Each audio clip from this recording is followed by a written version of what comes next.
So pahabol po ako sa message po sa bawat isa sa atin. Ay po sabi nga pinapapala tayo. Dahil si Heidi po isa lang siyang ay kasangkapan, naghihimo ng Diyos para makatulong sa bawat isa sa atin. So, siya lang ang parang namamahala para tayo makatrabaho. Pero may message dito ang taga-Efeso. Sa Bible po, mayroon din dito mga message mo para sa mga manggagawa. Sabi ko, yung Efeso po, ito po yung mga lahi natin. Kasi yung mga taga-Efeso ay mga lahi ng mga hintil.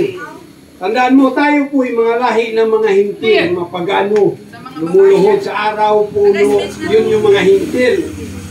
So yung hintil po, yun po yung sabi nga doon sa lumang tipan daw, yung mga hintil, panggatong daw sa impyerno.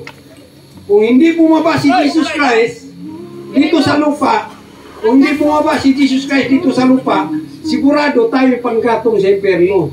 So nung bumaba si Jesus Christ, tinubos tayo, sinakop tayo na tayo yung mga kasalanan, sinakop tayo. Ang talagang maliligtas lang talaga yung mga Israel, mga Diyos, mga Hudyo, mga lahi ni Jesus Christ. Pero tayo po yung sinakop niya. So ito pong Efeso po, mayroong mga message po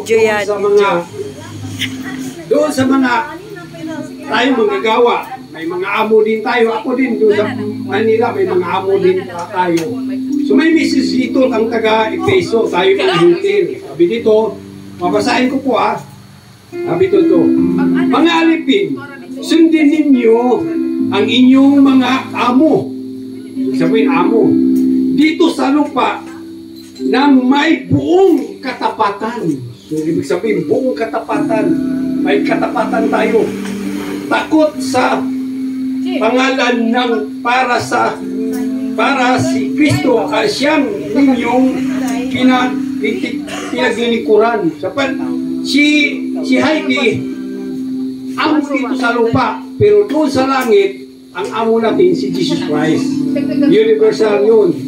So dito sa lupa, dito si Heidi ang po yung amo. Siya lang pinagkatiwaan ng Yesu Kristo na maging taga-sweldo nyo, gumagawa tayo ng mga project, mayroong mga dyan, mga tubig, para maka-income, para may pasahod ninyo sa inyo.